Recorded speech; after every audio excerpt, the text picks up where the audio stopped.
16 de setembro de 2021. A quarta palestra nessa semana do ciclo de palestras sobre prevenção do suicídio, realizado pela Fundação Walter Perac Barcelos.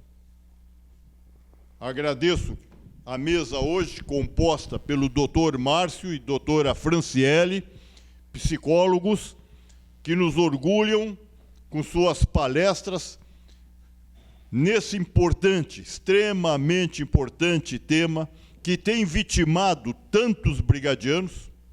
Este ano, até o início do mês de setembro, portanto, durante 8 meses, nós já tivemos 12 suicídios de pessoal, companheiros da ativa da Brigada. É um triste número. Eu tenho dito, em razão de pesquisas, publicações, que o Rio Grande do Sul tem o dobro do índice de suicídios do Brasil. E é grave. E a Brigada tem 4 vezes o índice de suicídios do Brasil, proporcionalmente. Ou seja, a Brigada tem 2 vezes o índice do suicídio do Rio Grande, que, por sua vez, é 2 vezes o índice de suicídios do Brasil. Discordo de alguns, um companheiro nosso, um coronel da ativa, e todos têm direito, esse é um tema que psicólogos, psiquiatras, cientistas políticos, cientistas sociais se debruçam para estudar. E eu até acho um pouco dos meus discursos vazios quando eu digo que a pressão que sofre policial militar nas ruas, tenho dito, para caracterizar bem, policial militar não mora aqui em Porto Alegre, no Moinhos de Vento, ou no Monte Serra, ou no Alto de Petrópolis, ou na Vila Assunção. Não. Ele mora nas vilas, evidente nas vilas. E há também quem não goste de ouvir, certamente uma falência da polícia como um todo, mas a droga, o crime organizado, domina as vilas. Não adianta eu dizer que não domina. Domina. Não é só no Rio Grande do Sul. Domina. Estão 24 horas na vila. As patrulhas da Brigada entram eventualmente, mas o crime organizado está 24 horas na vila. Naquela vila mora o soldado. E hoje o soldado não pode mais andar fardado na vila, porque 2 coisas podem acontecer. Ou ele é vítima do crime organizado, diretamente penalizado. Também tenho dado o exemplo, brigadiano, está aqui um coronel antigo, meu companheiro de época de academia, coronel Nascimento, da diretoria do IBCM, que é o nosso instituto, coronel Massô, que nos honra com sua presença e prestigia a Brigada Militar, a saúde da Brigada Militar, especialmente a saúde dos brigadianos. Mas na época que nós entramos na Brigada, nós tínhamos uma carência para sairmos fardados, não podíamos sair fardados durante alguns meses. Eu tinha tanta vontade, eu e tantos outros colegas meus da época, tínhamos tanta vontade de sair fardados que saíamos fardados sem poder, ou nos fardava fora da academia quando saíamos, pelo orgulho, nós tínhamos orgulho da farda. E eu acredito que até hoje, que muitos vêm para a Brigada por vocação. E aqueles que não vêm por vocação, pelo regime castrense, pelo ensino, por tudo que ele é formado, ele acaba tendo essa vocação. E tem orgulho da farda, e não pode mais. Entrou num ônibus, nós temos história recente, brigadiano entrou no ônibus, sentou no último banco, fardado, tranquilo, sem de serviço, cansado, louco para voltar para casa, para a família dele. Um bandido vai lá e executa ele no banco do ônibus. Todos os passageiros ali estão lembrados? Acho que todos se lembram aqui, quem fora do Rio Grande, houve esse, não faz muito tempo. Então, o brigadiano não pode mais andar fardado sozinho, ele corre risco. Em determinados bairros, sim, de Porto Alegre, ele corre risco. Se descobre que ele é brigadiano na vila, então ele corre risco de vida.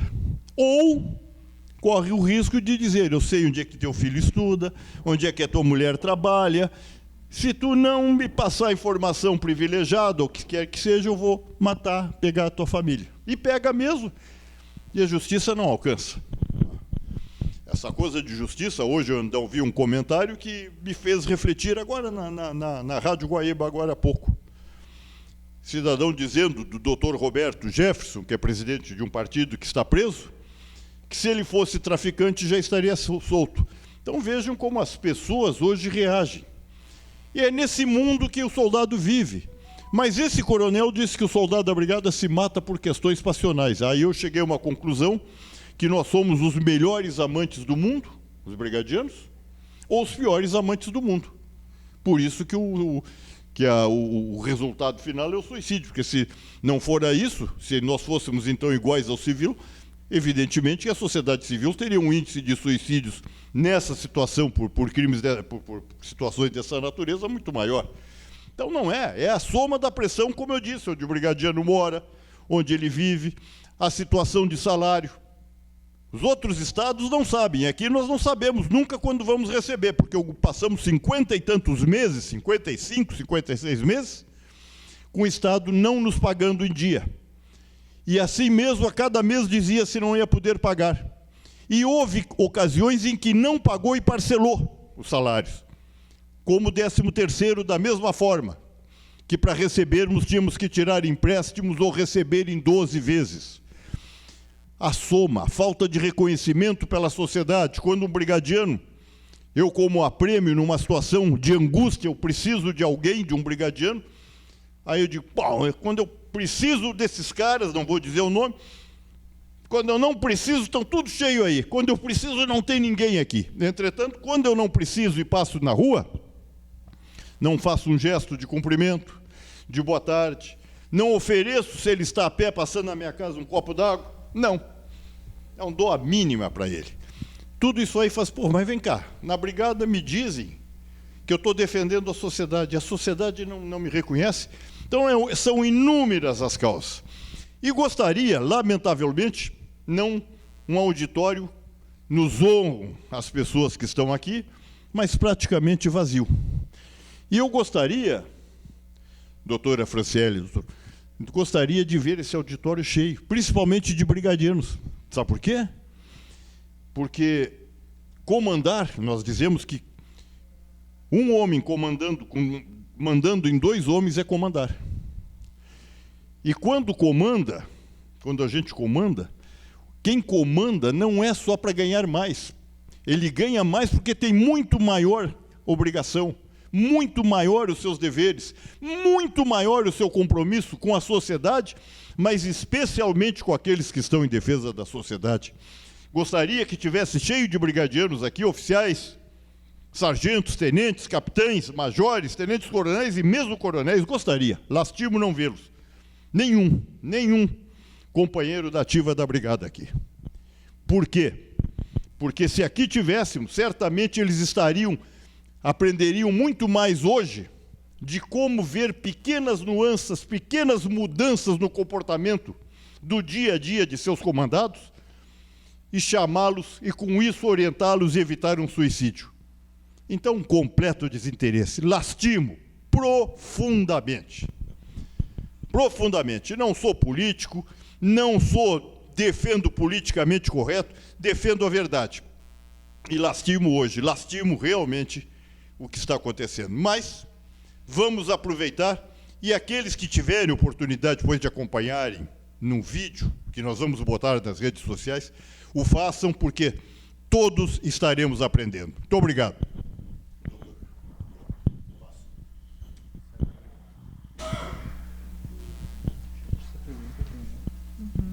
Então, boa tarde a todos. Meu nome é Franciele, né? Sou psicóloga, formada pela Unicinos. Trabalhei durante muito tempo no hospital, em Dois Irmãos, na unidade de saúde mental, onde a gente acabava encontrando muitos casos, né, de tentativas de suicídio. E esse é um tema que é tão delicado que muitas vezes as pessoas acabam não conseguindo ouvir ou falar sobre ele, né? Então, nós agradecemos, né, em nome da Clínica Acolher, por nos possibilitar trazer um pouco do nosso conhecimento, né, para a gente poder refletir sobre esse tema tão importante e de extrema relevância, né, no momento que vem também com a pandemia trazendo muitos agravantes, né? Bom, boa tarde, eu sou o Márcio, eu trabalho com a Fran lá na Clínica Acolher, e realmente esse tema do suicídio ele tem uma questão, um tabu muito grande, né? As pessoas evitam falar sobre isso, as pessoas têm medo de comentar isso com outras pessoas, achando que talvez vão acabar incentivando ou vão acabar passando isso para outras pessoas. Mas o que a gente verifica através dos estudos é justamente o contrário, né? Que quanto mais a gente conversa, quanto mais a gente debate esse assunto nas escolas, nos locais de trabalho, nas cidades, enfim, com as pessoas, mais as pessoas têm consciência disso, né? Um dos primeiros passos assim para se combater a questão do suicídio é a educação, né? Então é através dessas ações que acontecem basicamente também no Setembro Amarelo que a gente tenta orientar as pessoas e conversar um pouco sobre esse tema que é bem tabu. Então, pode passar o primeiro slide. Então, assim, basicamente a gente vai seguir esses slides e vamos tendo a conversa a partir deles, né? Caso alguém tenha alguma dúvida, alguma questão, a gente vai tratando durante o processo. Então, ali, o suicídio não pode ser interpretado como um ato aleatório e sem finalidade, né? Acho que é uma das principais questões assim, que a gente vê muitas pessoas dizendo que quem tenta o suicídio ou quem comete é questão de drama, é questão de chamar atenção, é questão de frescura. E isso é uma das coisas que a gente tenta combater muito, assim, no consultório e em todos os lugares, assim, que é um sofrimento muito intenso, assim, que essa pessoa sente, né? Eu acho de pensar sempre, né, que por mais que a pessoa aparenta estar bem, a gente não sabe como é que ela está internamente, né? Muitas vezes a gente pensa, mas o fulano se matou, mas ontem estava lá as fotos dele sorrindo, ele estava participando de atividades com a família, com amigos, né? Mas internamente, daqui a pouco, ele não estava tão bem.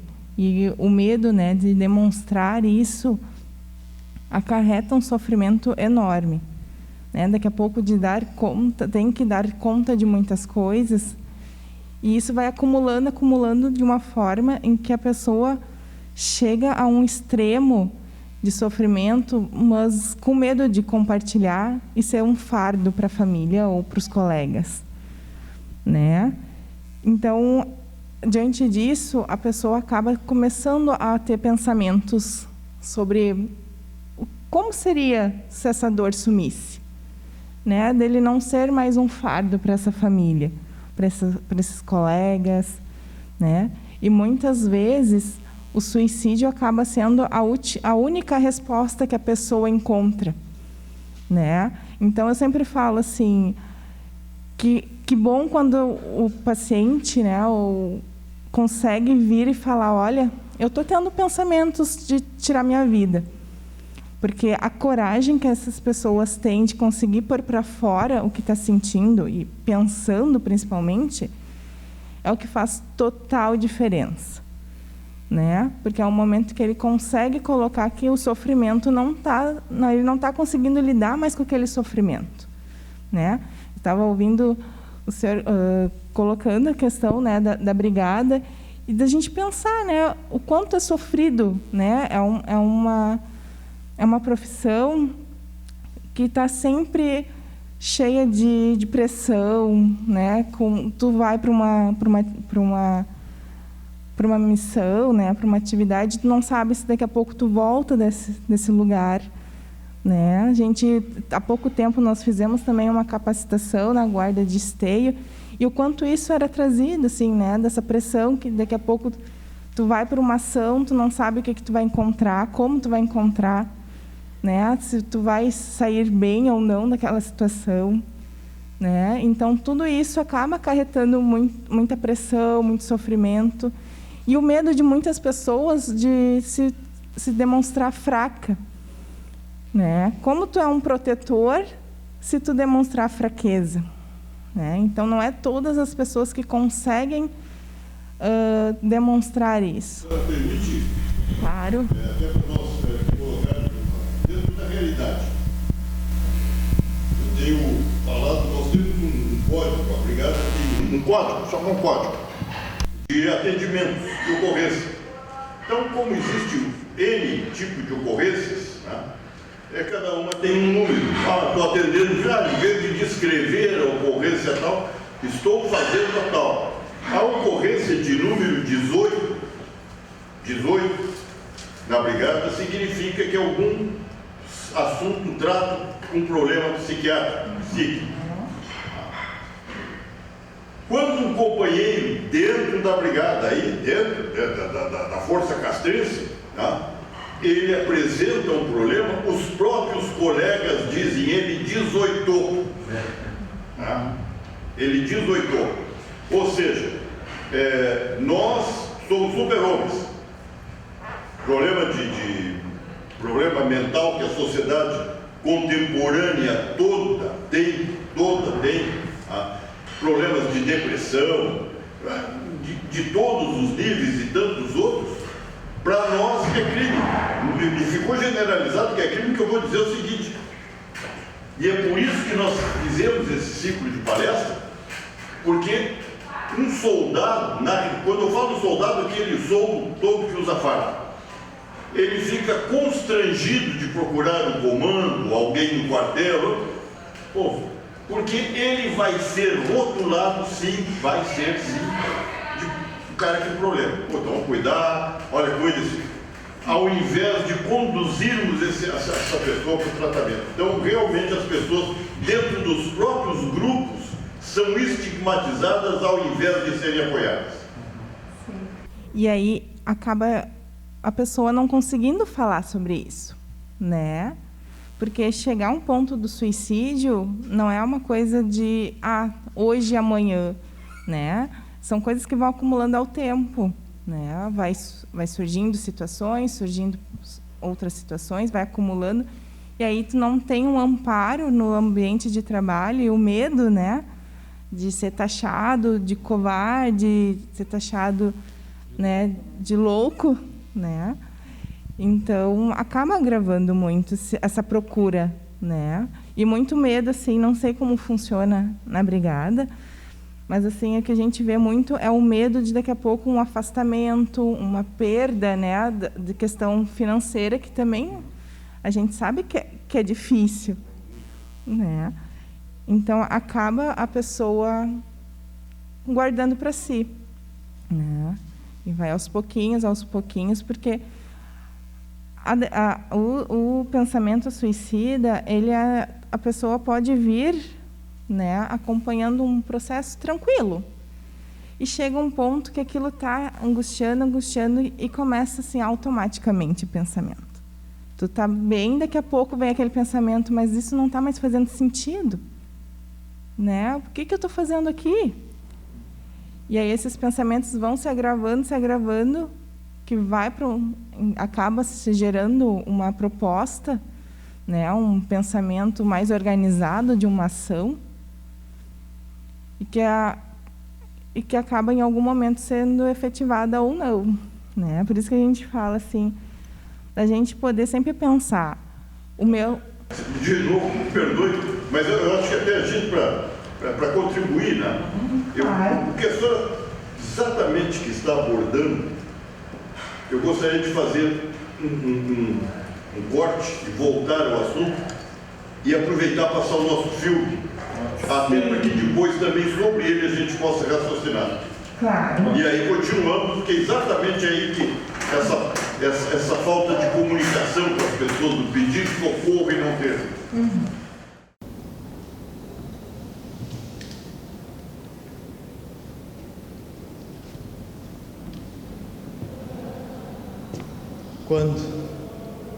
Quando foi que eu perdi tudo? Minha família? Quando? Meus amigos? Quando? Minha coragem? Quando? Minha fé?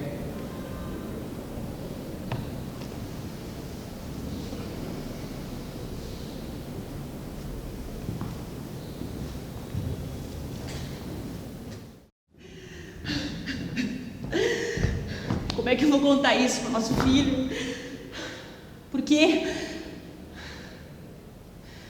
Quando foi que ele deixou de me amar? De amar a família, os amigos? Quando foi que ele perdeu a esperança, a fé?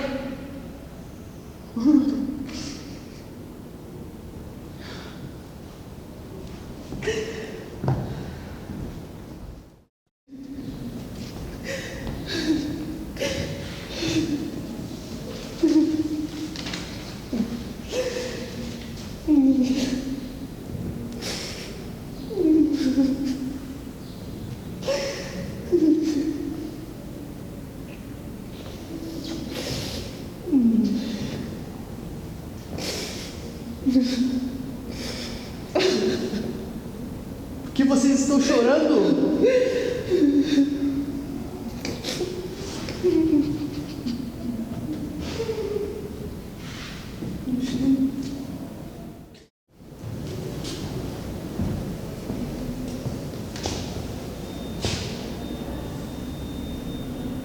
O que você está fazendo aqui? Eu não sei. O senhor poderia me ajudar? Claro. Por isso eu estou aqui. Onde eu estou? Cadê minha família? Não sei. Me diga você. Eles estavam ali, estavam aqui, agora!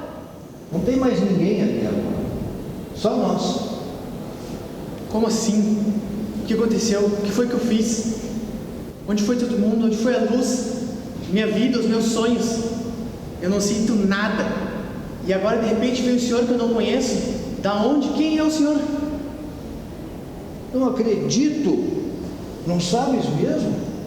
Qual o meu propósito aqui? Já que ainda tens dúvidas, vou te contar alguns segredos. Se forem segredos ruins, não me conte. Já os conheço. Lembra há muito tempo, quando viste a tua esposa pela primeira vez? Sim, claro. Foi uma festa. Eu tinha 18, ela 17. Ela era simplesmente a menina mais bonita de lá. E eu só tive coragem para chegar nela porque eu estava muito alcoolizado. Ah, primeiro segredo. Ela tinha uma amiga que era prima de um amigo seu. E foi amor à primeira vista. Por isso que elas foram à festa. Eu não sabia. Lembra quando nasceu o teu filho? Ambos os familiares disseram que era a cara dela. Mas ela pediu para que não contasse para você, porque sabia a importância de você querer ouvir que era a tua cara. Eu não sabia. Lembra do primeiro dia de aula do teu filho? Ele foi triste e com medo, mas ele foi sorridente, porque sabia o quanto importante era para você isso. Eu não sabia. Para, por favor, para, eu já entendi. Por favor, eu já sei o que aconteceu, eu já sei quem você é. Para, pelo amor de Deus. Sabe? Sim, eu fiz uma coisa e você veio me buscar. Eu já sei, eu nunca mais vou ver minha família, eu nunca mais vou ver ninguém. Levanta a cabeça e olha para mim. Lembra? Naquele dia você esqueceu do compromisso com teu irmão?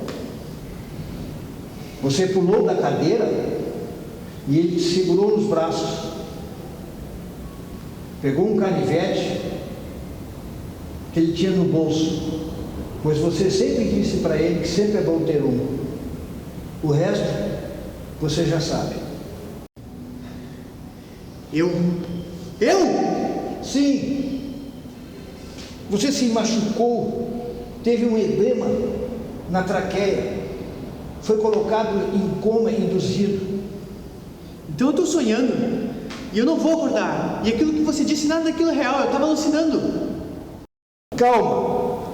Tudo que ouvistes foram os que te amam,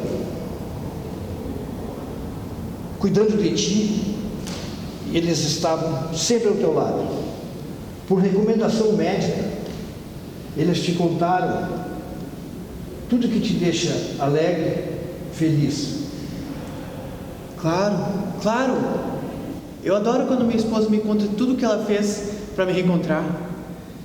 E de como eu arranco o sorriso do meu filho toda vez que eu digo para ele que eu estava com mais medo que ele naquele primeiro dia de aula e como eu queria acompanhar ele todos os dias naquele ano. Então ainda existe amor lá fora para mim? Vamos. Eles vão nos despertar agora.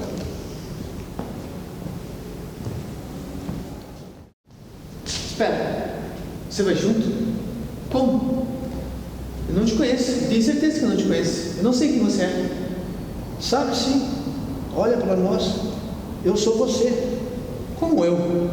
Nós não somos parecidos, nós não somos a mesma pessoa. Não sou quem você enxerga todas as manhãs no espelho. Não tenho mais o brilho dos olhos. Eu sou tudo o que sofres e o que escondes.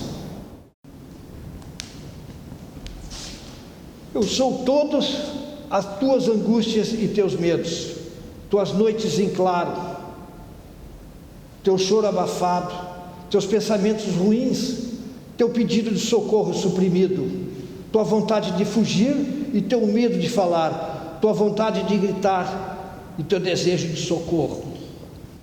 Eu sou todo o teu pedido de ajuda enterrado na vergonha de parecer fraco.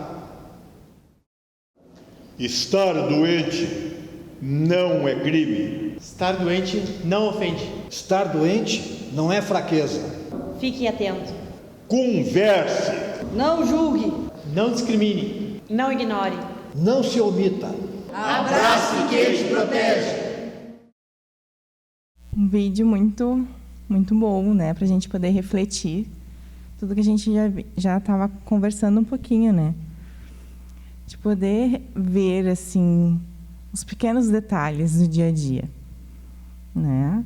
Que nem eu sempre coloco para os meus pacientes. A gente não precisa se preocupar com o que o outro fala, porque o outro não está na tua pele, não está sentindo o que tu está sentindo. Se tu não conseguir pôr para fora, ninguém vai saber, né? E a gente sabe que é difícil, né? É difícil a gente colocar o que a gente sente, né? Mas assim, nunca se deixar oprimir pelos seus sentimentos, né? Pelo pensamento que o outro vai julgar. E eu acho que nós, enquanto profissionais, enquanto colegas, familiares, também da gente não realizar isso, não julgar o outro, porque a gente não está na pele do outro, né? A gente não sabe as suas batalhas internas, né? E essa questão do julgamento que a Fran falou é uma das principais causas assim das pessoas não falarem, né? As pessoas desistirem de pedir ajuda, de correr atrás de alguém ou de contar para um amigo, para um familiar, porque tem medo do julgamento, né? Tem medo de ser taxado como louco, tem medo de ser taxado como dramático, como quer chamar atenção. Então isso acaba afetando muito assim na questão do pedido de ajuda, né? E acho que tu pode passar o slide, por favor. E aqui a gente também fala da questão de que às vezes a pessoa ela está tão perdida nos pensamentos e no sofrimento que ela está tendo, que o objetivo dela não é a questão de morrer em si, é a questão de cessar aquele sofrimento, né? E ela enxerga no suicídio, na morte, uma forma de conseguir isso, né? E quando que ela enxerga isso? Quando ela percebe que ela não tem mais esperança, assim, de ajuda, não tem mais esperança de mudança, não tem uma perspectiva, assim, de um futuro bom, né? A gente sabe que isso são pensamentos, né? E que a gente trabalha muito isso na terapia e a gente reforça muito isso da importância de se falar sobre isso, né? Quando a gente fala sobre isso com alguém, a gente consegue refletir, a gente consegue analisar os nossos pensamentos e perceber a nossa realidade, né?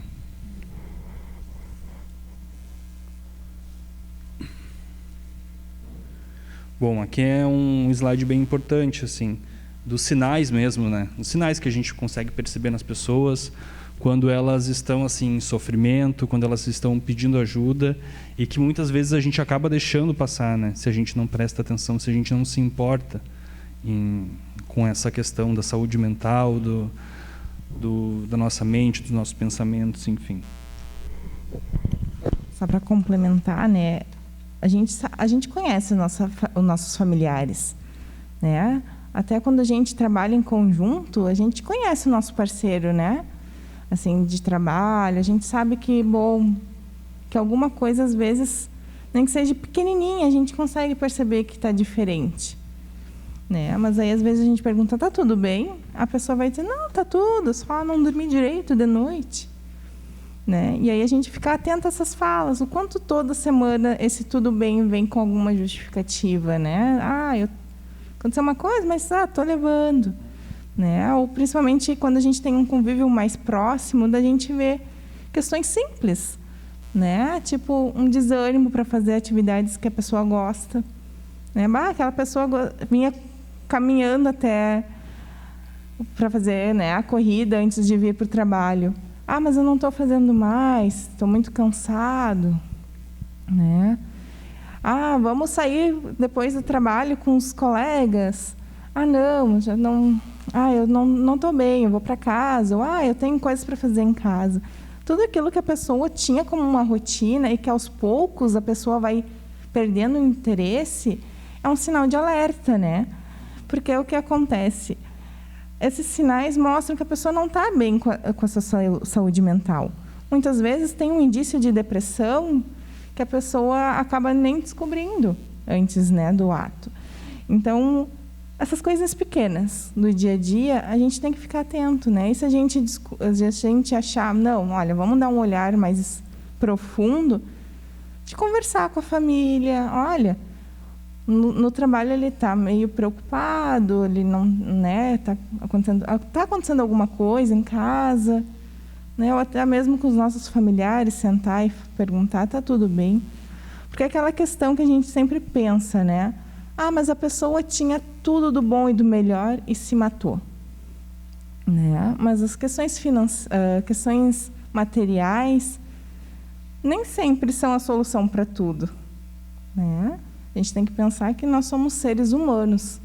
Nós vivemos e somos geridos por emoções e pensamentos, né? Não pelo carro, não pela casa. Isso nos ajuda, né? Nos fortalece enquanto ser social, né? Mas os nossos sentimentos, os nossos pensamentos são os regentes do nosso ser, né? E aí, quando esses sentimentos acabam trazendo uma desesperança, a pessoa pensa, tudo acontece de errado comigo, né? Isso está me deixando muito para baixo. Nada dá certo, né? E aí acaba perdendo essa vontade de viver, o que a gente chama muito de pulsão de vida, né? A gente acaba não tendo mais aquilo que nos puxa a vida. A gente acaba diminuindo essa vontade, né? Aí às vezes acontece perdas, agora a gente vê muito com a pandemia, perda de familiares, perdas de amigos queridos, né? E aí a gente acaba se vendo assim num luto constante. Quantas famílias não perderam mais de 1 ou 2 familiares, né? E aí às vezes isso vai desgastando, essas perdas acabam não conseguem ser superadas, né? Se acumulam. E aí as pessoas acabam entrando numa depressão, e às vezes essa depressão vai se agravando, chega a um ponto que o pensamento do suicídio acaba sendo a solução que às vezes as pessoas encontram, né? Eu estava acompanhando um curso, umas palestras, né, essa semana, que coloca, né, o quanto a gente tem que estar atento e saber também lidar com quando surgem essas falas. Porque às vezes a gente escuta e a gente acaba ficando congelados, né? Tipo, a pessoa me falou que, né, que está com pensamentos ruins, tal. Mas o que eu posso fazer para ajudar? Né? Que às vezes a gente fica trancado, né? Dá aquela pausa que a gente fica, mas o que eu faço? Né? E de pensar assim que é um dado nacional assim que a cada 1 minuto no mundo tem alguém que realizou uma tentativa de suicídio, né? E de amparar também essas pessoas que né, graças a Deus conseguiram sobreviver à tentativa de ampará-la com um afeto, né, não com julgamento. Tá, mas por que tu fez isso? Aí o que a gente vai fazer? A gente, em vez de auxiliá-la a superar esse sentimento negativo, a gente acaba reforçando, né? Então, assim, chegar a um ponto de suicídio não é porque a pessoa é fraca, né? É porque a pessoa não está conseguindo suportar o sofrimento, né? Quantos de nós aqui já não teve um período que não estava muito bem? Seja depois da perda de algum familiar, seja perda de emprego, né? Mas alguma coisa nos deu uma pulsão que nos fez superar isso, né? Que nos fez seguir em frente. E algumas pessoas isso, infelizmente, não ocorre, né? E aí é quando a gente vê todos esses agravantes. Outra questão importante da gente pensar e da gente refletir são questões de sinais assim que as pessoas falam, né? Às vezes ela não diz, eu vou me matar, eu estou pensando em me matar. Às vezes ela diz, eu quero sumir, eu não aguento mais, estou cansado de tudo isso, não suporto mais fazer essas coisas. Então, às vezes é mais difícil assim de identificar isso. Mas esse tipo de pensamento realmente vem de uma falta de esperança, assim, né? E aí que vem o perigo do suicídio, aí que vem o perigo das tentativas, né, de pensamentos suicidas e tentativas de suicídio. Porque a pessoa não vê nenhuma expectativa assim, de um futuro melhor ou de uma resolução para aquele momento mais conflituoso, né? E daí muitas vezes tem o julgamento das outras pessoas, né? Mas tu tem tudo, o que tu está pensando nisso? Tu tem um emprego bom, tu tem um relacionamento bom, tu tem dinheiro, tu tem estudos. Mas é como a Fura falou, né? Isso não é a questão em si, né? O suicídio vai muito além disso, né? Vai por um sofrimento e vai também para um lado de transtornos psicológicos, né? A depressão, o transtorno bipolar, o transtorno por uso de substâncias, entre outros. Todos esses transtornos acabam agravando, né, a saúde mental das pessoas e algumas delas chegam nesse ponto, né? De ter pensamentos suicidas, de ter tentativas, né, suicidas, né? Eu acho que outros sinais assim que a gente pode, né, ficar atento é quando a pessoa começa a se despedir de alguma forma, né? Que a gente acha que vai deixar uma carta. Nem todo mundo deixa carta, né? A maioria das pessoas visita um familiar que fazia muito, um pai, por exemplo, né? Visita o pai que faz muito tempo que não vê. Ai, pai, que saudade. Eu espero que o senhor fique bem, né? Eu te amo. Né? Então, tomar esses cuidados, né? Se não é da rotina da pessoa realizar esse comportamento, da gente ficar um pouco atento, né? Ou a pessoa começar, não, eu quis a minha vida inteira ir para o Uruguai. Bom, vou fazer uma loucura, vou ir, né? Assim, do nada, né? Começar a realizar sonhos assim com muita rapidez. Eu acho da gente poder sempre pensar, mas o que está acontecendo? Vamos pensar juntos, né? Há algum tempo atrás, uma conhecida colocou que estava super bem, aí chegou em casa, estava estressada do trabalho, já ligou para o chefe, eu quero que tu me demita agora, que eu não vou mais para o trabalho, que eu não aguento mais. Aí o chefe teve um olhar de conseguir parar aí, eu não vou fazer nada.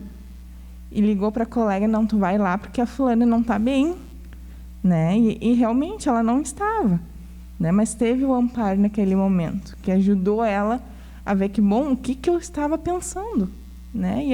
Porque assim, é muito rápido realmente esse pensamento, né?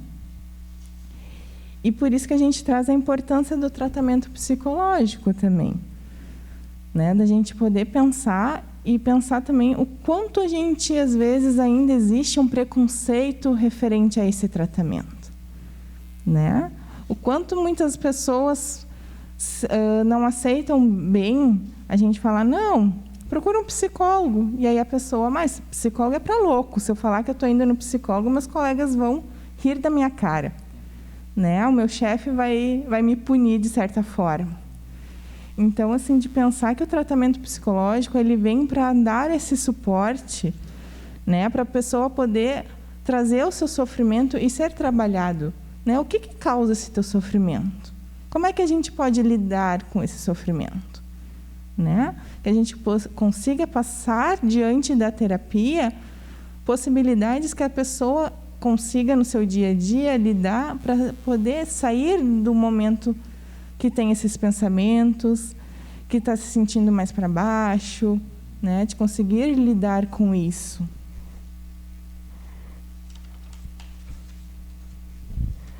Bom, e como a Fran está falando, assim, na terapia, na prática, assim, terapêutica, no trabalho, no dia a dia, a gente consegue ajudar as pessoas a se entenderem melhor, a se conhecerem melhor, mas também essas questões, assim, de perfeccionismo, né? Que é uma das questões que gera muito sofrimento nas pessoas, né? Uma pessoa que se cobra muito o tempo inteiro no trabalho, em casa, com a família, com a saúde, isso gera um tipo de pressão na pessoa, um sofrimento a mais, né? Então, na terapia, a gente trabalha muito isso, através dos pensamentos, através das emoções, dos comportamentos que a pessoa tem no seu dia a dia, né? Fortes motivações próprias de ser perfeito. Tem relação com isso também, da pessoa que não aceita errar, não aceita que, às vezes, ela pode estar realmente passando por um momento mais difícil. Então, ela vai estar sempre demonstrando que ela é forte, ela vai estar sempre demonstrando que está tudo bem, mas que, às vezes, né, a gente sabe que por trás disso tem toda uma questão de sofrimento emocional, psicológico, enfim. E as questões das expectativas irreais, né? Quando a gente cria uma expectativa que ela é irreal, que é algo assim que a gente sabe que a gente não vai alcançar, isso gera uma frustração muito grande, isso gera sofrimento. Então, a gente trabalha tudo isso dentro do set terapêutico, né?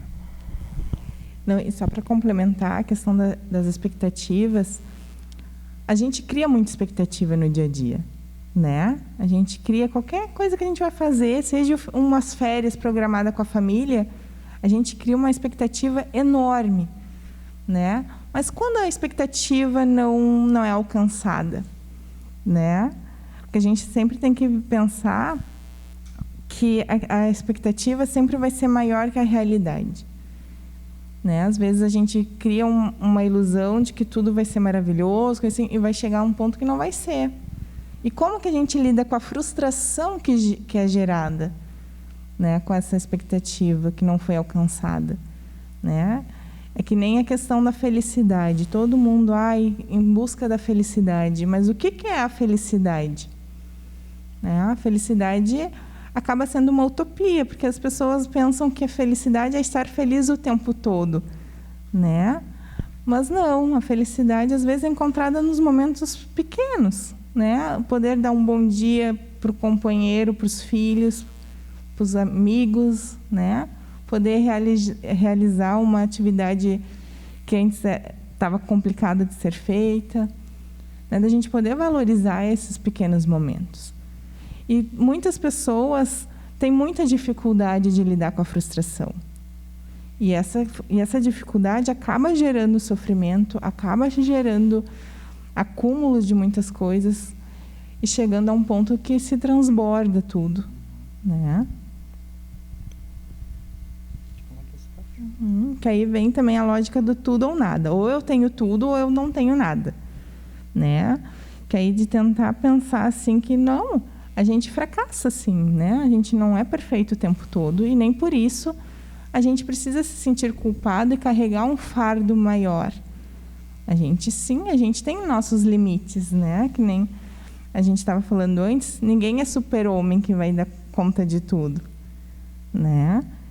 E isso tem que ser trabalhado constantemente, que às vezes a gente encontra muito isso na clínica, não só na clínica, né, em outros espaços que a gente trabalha, na nossa vida, que a gente não dá conta de tudo, né? A gente tem 2 braços que têm um limite, senão a gente seria polvo, né, que teria vários braços para poder alcançar tudo. E aí, às vezes, as pessoas não conseguem compreender o porquê que eu não dou conta de tudo, né? O porquê que é angustiante eu não conseguir dar conta. Então, da gente poder pensar nisso, né? O quanto aquilo está nos afetando E, bom, se está me afetando a um ponto de eu não conseguir me sentir bem comigo mesmo, é a hora da gente procurar uma ajuda, né?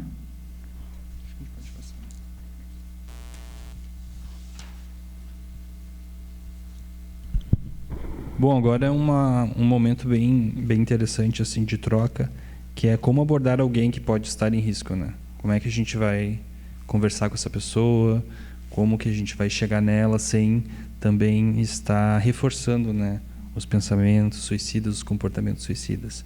Então, acho que antes de tudo, assim, a primeira questão, a mais importante, é a questão do julgamento, assim, né? A gente nunca pode chegar numa pessoa assim, julgando ela e questionando aquele comportamento ou aquele pensamento, que aquilo ali é legítimo, né? O sofrimento da pessoa é legítimo. Então a gente não pode subestimar a dor da outra pessoa, né? Para nós pode ser que não faça sentido. Como que tu fez isso? Por que tu fez isso? Para nós pode ser que seja realmente uma coisa que não tenha sentido. Mas para aquela pessoa, no estado que ela está de sofrimento, é a única saída, é a única coisa que vem na cabeça dela, né? Então, essas questões aqui são importantes assim, para a gente avaliar, né, como que é o grau do risco do suicídio, né? Se a pessoa tem plano para o futuro. Quando a pessoa não tem uma perspectiva de futuro muito definida, ou não tem sonhos, não tem um planejamento, isso sim acaba, né, sendo um sinal de que a pessoa pode estar tendo uma crise mais aguda, assim. O senhor aborda é extremamente importante. Quando nós falamos da importância, eu reafirmo, coloco tantas vezes quanto for preciso, esse auditório deveria estar cheio de brigadianos da ativa, para verem nos colegas como evitar com eles mesmos, mas principalmente considerando que nós prestamos um serviço para a sociedade. E muitas vezes eu, na minha carreira, me deparei, e tantos outros se deparam, não é só em filmes que acontece, de pegar um suicida, tentando realmente, no momento que ele está tentando ou pular de um viaduto, ou ameaçando se jogar na frente de um ônibus, coisas assim que a gente sabe que acontece. Isso era importante estar aqui os comandantes para ensinarem. Sargentos deviam estar aqui, tenentes, capitães, majores, tenentes coronéis e coronéis deveriam estar aqui. E os alunos, coronel. E os alunos também. A gente vê vários casos, os alunos estão chegando agora, já com problemas. Então, tem vários que tiraram a vida com 2 anos de idade, 3 anos. Exatamente. Tentei argumentar isso hoje, mas não consegui convencer. E realmente essa é uma questão muito, muito delicada que acontece, né? Principalmente quando a gente entra em setembro, que tem a questão do Setembro Amarelo, da resistência das pessoas, né, em abordar. Pode falar. Coronel Lacerda da IBCM, eu, antes de mais nada, parabenizar o colega Marcos. Sempre foi um homem para frente, destemido, como eu que estou aqui falando sempre de cara limpa. Vem provar o maior acerto que teve a Fundação e os profissionais que estão fazendo essa palestra. Nosso homem, ele está na rua, rejeitado pela sociedade e abandonado pelo Estado. Ele é o juiz supremo e sendo juiz na decisão dele, ele é o próprio carrasco. Então ele já parte de um suicídio presumível. Ele está só. Quando ele fala que devia estar aqui, eu me envergonho disso, que não é só aqui, é várias. Quem quer a responsabilidade? Então, para provar o acerto dessas palestras e desse conhecimento dos novos palestrantes, olha, eu chefio as terapias integradas, vários profissionais e credenciados. O que se sente hoje? O nosso homem, ele tem vergonha de buscar guarida. Ele é abandonado, ele está lançando indícios de que vai se matar. O comandante não vai, não aparece, o subcomandante não vai, o sargento também não vai, e os outros começam a fazer um bullying. O que está acontecendo? Nós temos, mensalmente, nós temos mais de 180 novos pacientes mensais. O homem, ele não pode ir porque ele tem vergonha de descobrir que ele está indo, chamam de louco. Esse é o termo que chamamos. Exatamente. Sabe o que está ocorrendo? A esposa e os filhos estão buscando.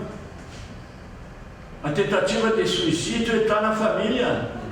Então a gente vê jovens de 10, 11, 12 anos se cortando para que aquela dor física tire aquela dor interna que ele tem.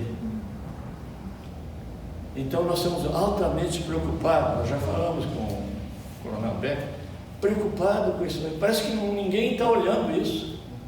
Nós somos de outra cepa. Eu podia estar bem em casa agora vendo um filme que eu gosto muito. Estou aqui com o maior prazer, porque encontrei alguém que também vai nesse viés que desperta, comandante, desperta, governador. Ninguém quer despertar. Vai acabar que todo mundo vai querer dormir também. E o nosso homem está pedindo socorro. O que nós fazemos lá? Se acolhe, né? Se dá aquele primeiro atendimento, né? A breve focal, né? E se encaminha ele para um credenciado, para uma empresa longe, para que ele não se sinta constrangido, né? em falar a verdade para o profissional. Porque não adianta ele chegar na nossa frente, na frente dos senhores, e inventar. Porque o que é a verdade que ele pode dizer, o profissional identifica. Isso que nós estamos altamente preocupados com isso. Por isso que tem que ir na unidade e a gente vai onde se manifesta. Tira a motivação da gente. Mas nós colocamos a Iracema à disposição aqui da associação, que a gente é sócio, tudo, da PERAC, de qualquer. Não foi um comandante da unidade, não foi ninguém chegar lá e Iracema pode ir lá fazer uma palestra. É muito triste, viu? É triste. Extremamente agradeço o depoimento do Coronel Nascimento. O Coronel Nascimento, como já disse, é da diretoria da IBCM. O IBCM é um órgão que tem lutado desde a época do Coronel Perac pela saúde dos brigadianos. Doou um aparelho caríssimo, agora caríssimo, para o Hospital da Brigada, tem feito outras doações pela família brigadiana.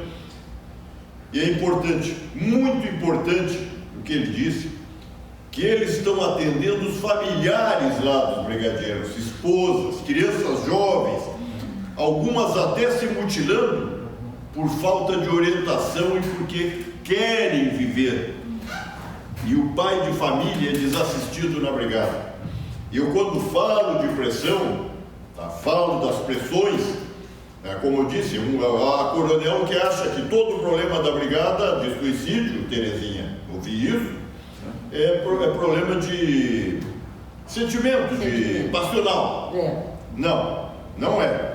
Não é. O passional pode ser uma gotinha d'água no copo.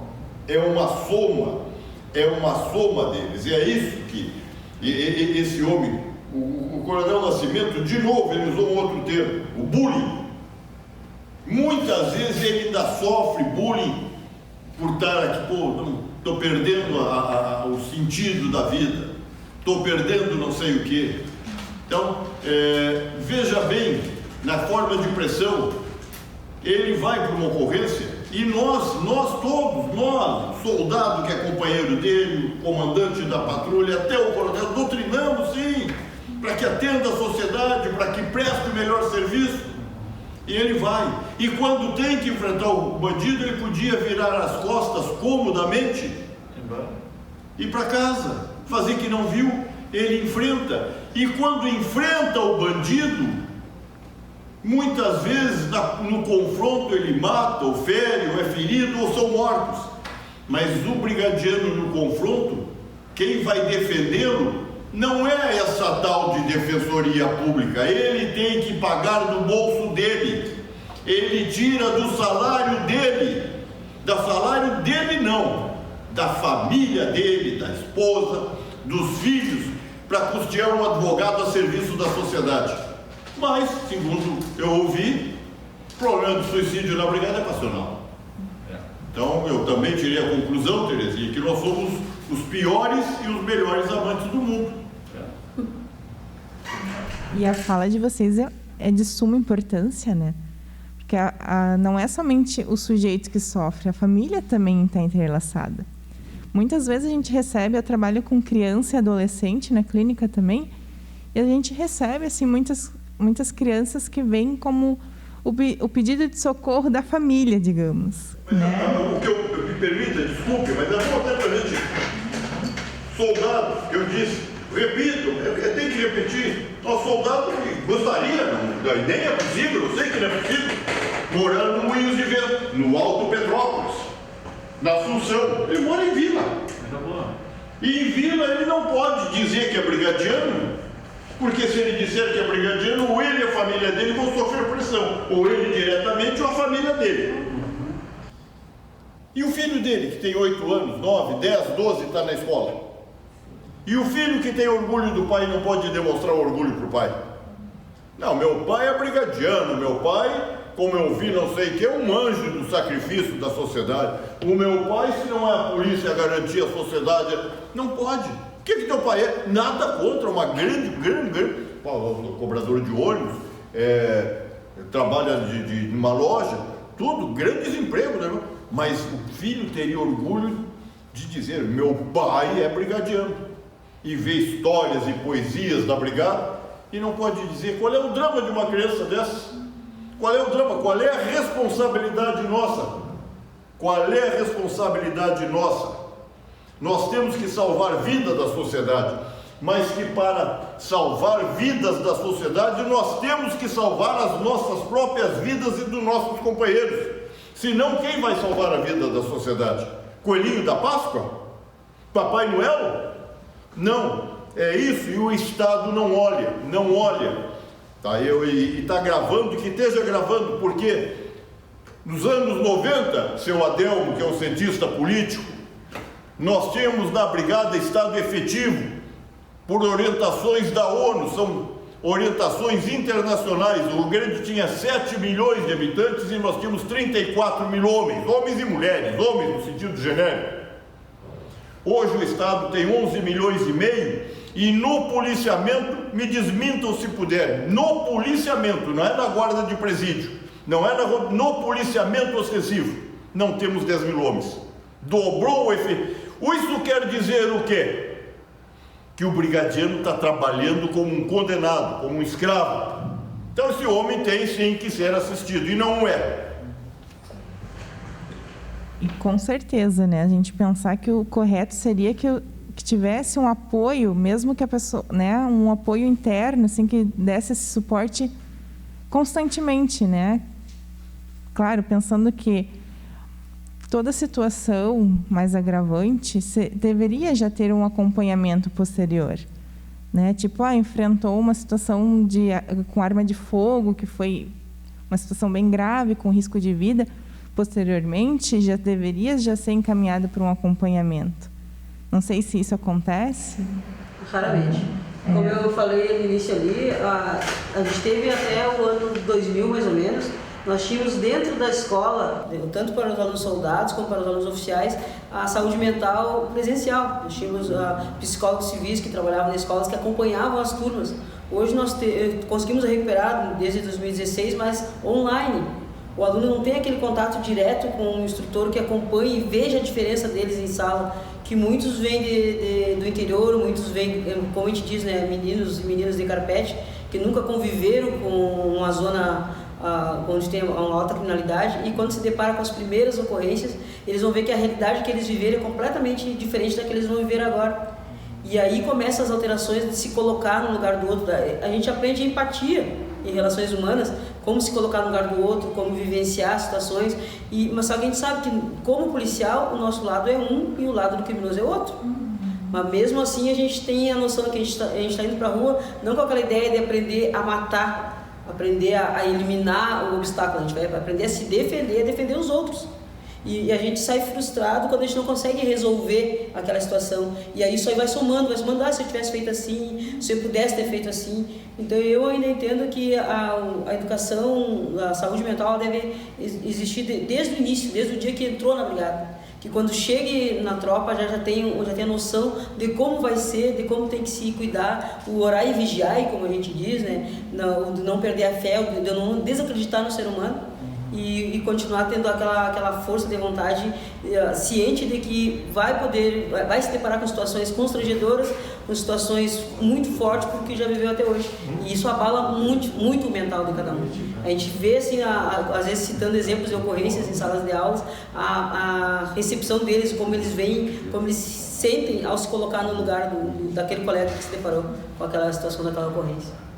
Claro, e de pensar, né, que se tivesse um trabalho desde a escola, que nem você coloca, de tirar essa questão generalizada de que eu tenho que ser forte e não posso falar sobre o que eu estou sentindo, eu não posso procurar ajuda, né? Porque são situações difíceis que vocês acompanham dia a dia, né? Não desmerecendo outras profissões, mas, tipo, estar em risco 24 horas não é fácil. Aí tu voltar pro teu lar, chegar em casa. O que aconteceu no Rio Grande do Sul nesses últimos meses agora? Quantas ocorrências envolvendo crianças? E aí tu chega no teu lar e vê, olha pro teu filho, olha pro teu neto e para pensar que podia ter sido com um dos teus. Então é difícil. Eu acho que o preparo emocional ele é difícil de manter. E eu entendo que as unidades acham que se policiar mais em relação ao seu soldado, ao seu sargento, ao seu efetivo em si, no geral. Nós tivemos casos tanto do soldado como do coronel, do capitão lá, que desistiram de viver por um momento da vida, né? Acharam que não valia mais a pena. E às vezes a gente, conversando com um colega, conversando com um aluno, a gente vê que a situação é muito mais grave do que eles mesmos veem, né? Nós temos na SFES Porto Alegre, ali, por exemplo, nós temos uma psicóloga, uma tenente que era psicóloga, e muitas vezes ela consegue acompanhar uma situação ou outra. Só que são 200 e poucos alunos e ela é uma. E aí da gente pensar, né, da desvalorização da saúde mental que a gente vive também, né? Porque eu acho que é muito importante. Eu trabalho na rede pública, né, diante dos serviços, e a gente vê assim serviços de referência, CAPS, que tem 1 ou 2 psicólogas e meses de espera, psiquiatra, assim, para atender centenas, né, de pessoas. Então, o quanto a saúde mental ainda está sendo vista como algo que, bom, vamos deixar para o lado que a gente não quer falar sobre isso, né? Porque falar sobre saúde mental se refere muito a um pensamento errôneo de chamar das pessoas loucas, né? Eu sempre falo, ninguém é louco. Tem pessoas que têm dificuldade de lidar com algumas coisas. E ninguém, exato. Não, e eu acho que assim, cada um tem um jeito diferente de ser. Alguns apresentam alguns sofrimentos psíquicos, mas que com auxílio vivem super bem, né? Mas o quanto a saúde mental ainda é vista como algo que não se deve ser falado, né? E dentro dela, o falar de suicídio é algo que gera muito conflito ainda, né? Muito tabu, as pessoas não quererem falar sobre isso, né? E se a gente pensar, olhando o nosso auditório, né? Porque muitas vezes é o reflexo. Eu questionei hoje, pelo menos, estive na escola, em aula, sobre por que não viria uma turma de alunos por dia, né? São 5 dias, são 10 turmas que me disse. Não podemos tirar da sala de aula, tem no final do curso, faltam 2 meses para terminar, mas eu acho que é necessário. Eu acho que seria bem o coronel tentar conseguir, qualquer um dos dois, pelo IBCM ou pela própria associação, de levar à escola, levar ao nosso auditório na escola, essa oportunidade que vocês estão dando pra gente aqui. Essa questão... Eu estou na reserva, agora estou falando demitido. Essa questão que tu falou é muito importante, assim, de trabalhar a saúde mental desde a escola, né? Isso é uma questão que deveria ser mais trabalhada, que é realmente deixada um pouco de lado, assim, né? E aí acaba que a psicologia, o trabalho do psicólogo vai trabalhar muito apagando incêndio, digamos assim, né? Depois. Porque daí as pessoas não conseguem lidar com as emoções, não conseguem lidar com frustração, com medos, né? Com a questão de trabalho excessivo, né? E aí chega lá no consultório com um sofrimento muito grande já. Isso. E aí por isso que é importante a questão da prevenção, né? O que a gente está fazendo aqui é prevenção, é conversar, é dialogar, é instruir as pessoas sobre alguma coisa, né? E que isso seja levado para mais além de setembro, né? A gente sempre fala sobre isso, né? De que não seja uma coisa só de um mês, né?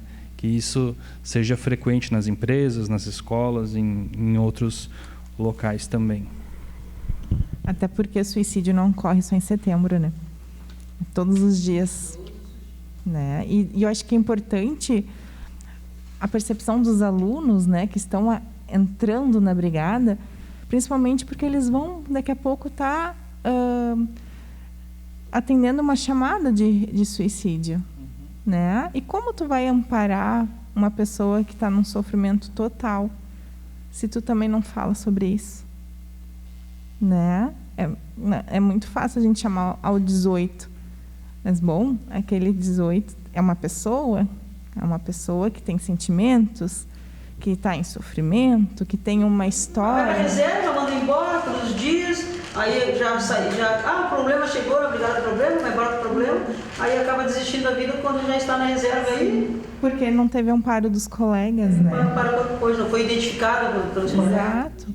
Né? E eu acho que assim, mesmo que seja identificado, acho a importância de acolher, né? E acompanhar e não simplesmente excluir. Eu acompanhei vários alunos enquanto nativa no HBM, lá no centro lá, e é difícil de ver a situação deles. Eles estão chegando, o sonho deles é usarem a farda, é ir para a rua, é trabalhar, e de repente, por um bloqueio, por alguma coisa da infância deles, por um medo, e eles acabam perdendo essa oportunidade. É muito sofrimento. Claro, né? Porque nós somos construídos de uma história, né? A gente não começa a nossa história diante da profissão que a gente escolhe, né? A gente nasce num berço, numa família que tem as suas culturas, tem suas crenças, e que a gente vai construindo também quando a gente entra na sociedade, no espaço escolar, no convívio com amigos, com a sociedade, e tudo vai elaborando, né? E quem vem muito do interior, lá é um espaço muito acolhedor, né? Se a gente vai para as cidades mais do interior, existe um aconchego maior das pessoas se conhecerem, de estarem lidando. E quem vem para cá, para a cidade grande, né? É uma coisa totalmente diferente. Já foi assim, eu sou de São Cepé. São Cepé teve uma época, agora também foi, então no interior do estado já está assim. Que aí o pessoal, muita gente vai para o interior como fuga. E aí acaba se isolando dos cuidados, da proteção, desistiu daquele ritmo de vida que tinha e acaba deprimindo também. Por isso que é importante o acompanhamento, né? E eu acho que não somente pela questão só da guarda, mas de todo mundo enquanto cidadão, né? E eu acho que vale a pena a gente colocar que agora existe o número 188, né? Que a partir dessa semana, do início do mês, se tornou um telefone para todo o território nacional, né? Que é gratuito, de apoio, né? Que busca a questão de auxiliar a pessoa. A pessoa está com um pensamento, ela liga para lá, e aí tu vai ter um profissional qualificado que vai estar te apoiando, te escutando, tentando trabalhar contigo. Se necessário, aciona outros pontos, né? SAMU, própria brigada, assim, para dar um apoio, né? E claro que a gente tem o CVV, que vem fazendo um trabalho há anos, né? Diante do trabalho da prevenção ao risco suicida.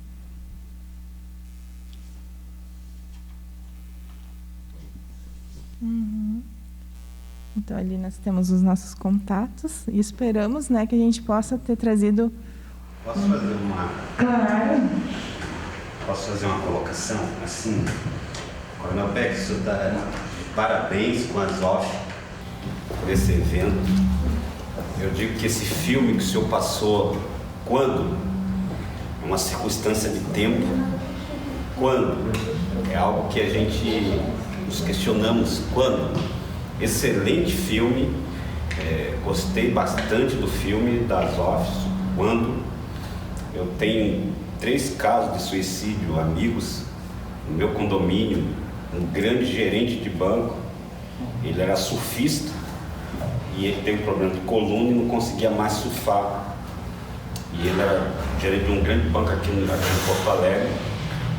Belo dia eu estou no trabalho, num grupo do nosso condomínio de homens, estava um carro de IML lá no condomínio e eu tinha falado com ele no sábado na academia e ele tirou a sua própria vida porque ele não conseguia escrever uma carta antes de suicidar. Os pais dele eram brigadianos, ele tinha as 3 armas em casa e ele tirou a sua própria vida por causa disso, né? Depois, na carta que ele deixou, a minha esposa tinha um consultório odontológico em Esteio e veio correndo e, enfim, eu vejo assim, a saúde, a OMS diz que saúde é um estado completo de bem-estar físico, mental e social.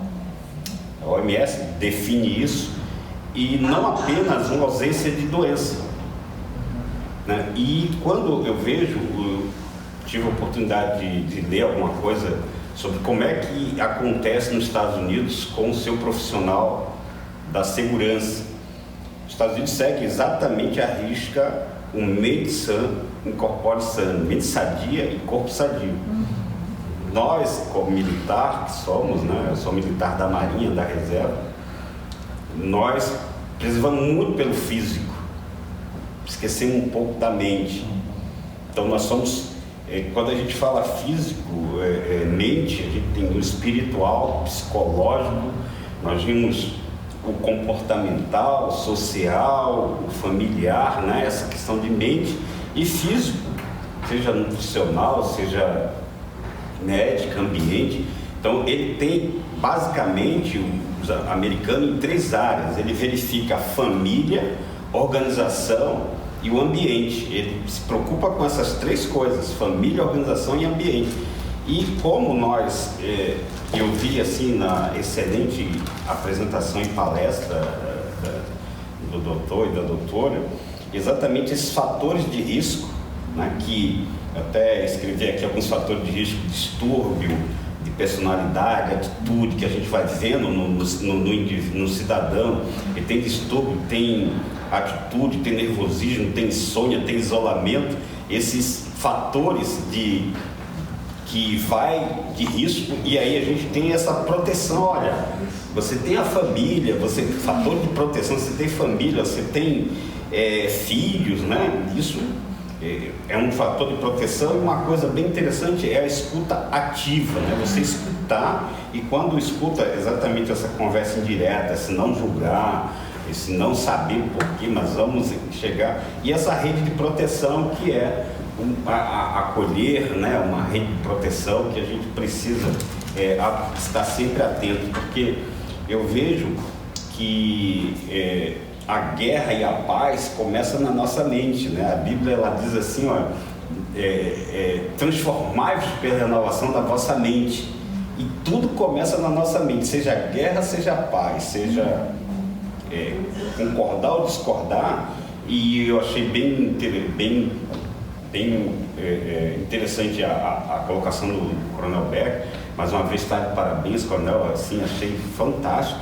Exatamente há 40 anos ou 50, não sei quantos anos atrás, em que nós tínhamos alguém está interessado nesse cenário ou nessa situação em que você tinha mais homens, você tinha a arrecadação era menor, você tinha população menor, você tinha respeito maior, você tinha valorização maior. Hoje você tem menos homens, você tem maior arrecadação, você tem mais população, você tem menos respeito, você tem menos valorização, e com isso sobrecarrega o policial, e isso aqueles fatores de risco vão ser mais latentes, né?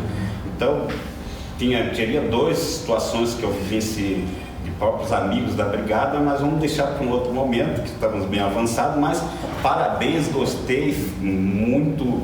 E os profissionais da mente cuidam da mente, depois vai lá para o psiquiatra, para os remédios, né? É mente e tem que o acompanhamento, né? Muito obrigado pelo espaço, gostei, parabéns, e que possamos levar essa mensagem adiante. E é muito importante, que eu sempre falo assim, corpo e mente não são trabalhados separados, né? Porque o corpo, muitas vezes, traz o que a mente não consegue expor, né? Muitas vezes a gente está com uma baita alergia no corpo e é porque a nossa mente não está saudável e está mostrando, né? E a rede de apoio, acho que a gente não se focou muito, mas a rede de apoio é essencial, né? Tipo, quem é a rede de apoio da pessoa? É a esposa, é a mãe, é o pai, é o filho. Um dos problemas, assim, não sei se é problema, é solução, é que nós como militares, e somos questionados assim, olha, e principalmente o pessoal que é de tropa de elite, né, não pode nenhuma forma, nenhuma maneira dizer que tem alguma... É elite, então é com sacrifício da própria vida, é demonstrar e mostrar que realmente é forte, mesmo que caia o mundo do seu lado, você não pode. E isso é algo que não é muito trabalhado. Sim. Então, a gente queria agradecer a oportunidade. Muito obrigada pelo convite. Aí estamos sempre à disposição.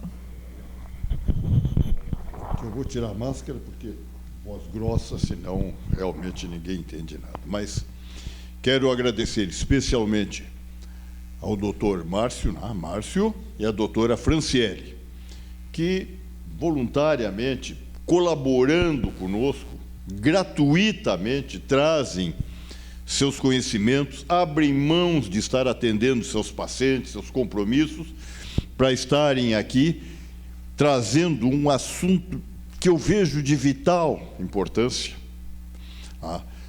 Mensana in corpore sano, já vem lá do antigo, lá da Grécia antiga, sempre se primou todas as civilizações por isso. E nós hoje temos, lamentavelmente, um governo que busca votos sem compromisso com a sociedade. Promessas vazias sucessivamente são feitas. Então, é lamentável. Como, por exemplo, é lamentável, que isso é um depoimento público, que nós estejamos lutando há algum tempo para que a Brigada, o Estado do Rio Grande do Sul, dito um Estado tão adiantado, que parou no tempo, com governos fracassados, coloque a exigência para a Brigada Militar, como é para a maioria das polícias militares, de ingresso na corporação com segundo grau. Já ajuda muito. Mas por política não interessa.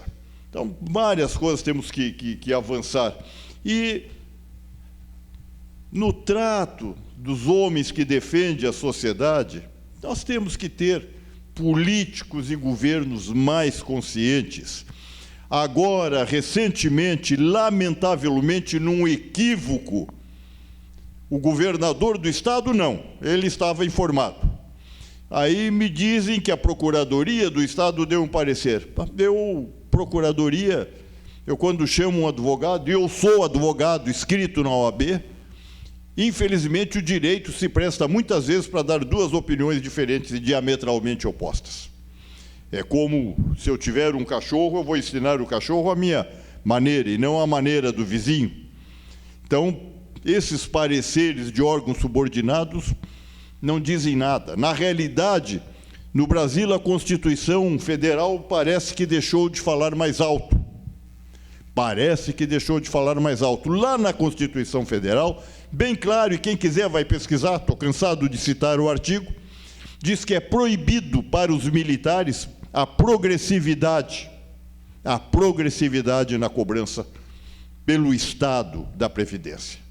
No entanto, o governador, vice-governador do Rio Grande, que nos surpreendeu negativamente a mim, porque era um policial civil, né, negativamente, e mais os deputados, mas principalmente liderados pelo deputado Frederico Antunes, tiraram parte do salário dos brigadianos do bolso. Tiraram, sim.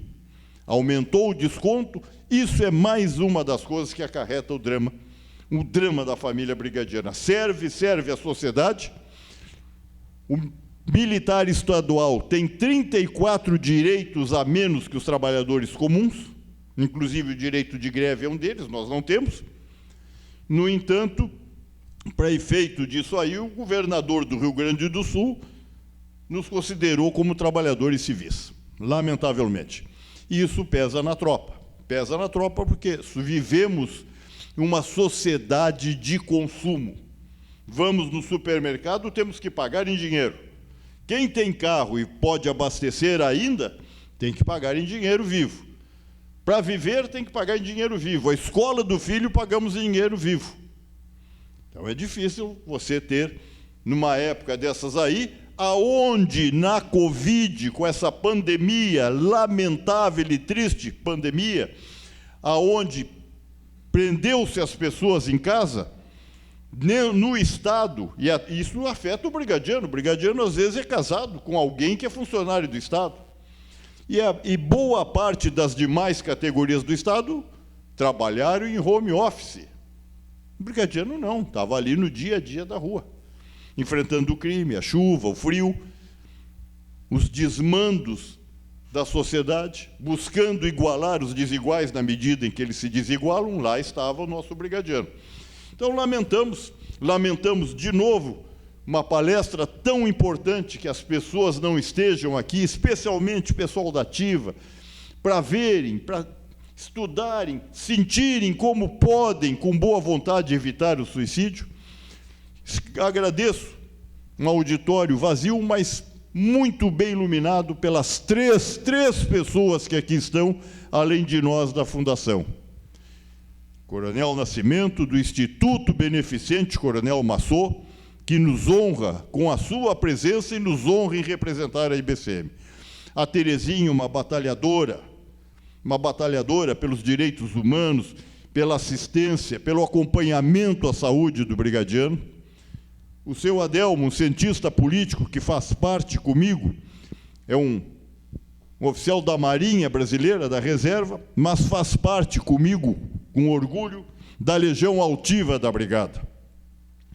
Agradeço as suas presenças, cumprimento a Olga e o Léo, a Olga especialmente pela devoção, a dedicação, está aí, sofreu um acidente de carro, praticamente se arrastando, mas a sua presença aqui montou uma peça de teatro, não é mas é uma peça que mostra uma das realidades do suicídio. Olga, leve, por favor, os nossos agradecimentos a esses artistas que voluntariamente também colaboraram conosco, tá? O Lucas, a Amanda e o Roberto, voluntariamente, gratuitamente, temos feito agradecimento à Casa de Cultura Mário Quintana, que nos propiciou fazermos a filmagem da peça lá. Então, a todos esses, o nosso muito obrigado. E, mais uma vez, muito obrigado ao doutor Márcio e à doutora Franciele, e certamente ao auditório vazio, mas tenho convicção e certeza que a palestra, a orientação, vai chegar a muitas e muitas pessoas, porque nas redes sociais nós atingimos seguramente mais de 30 mil pessoas. Muito obrigado.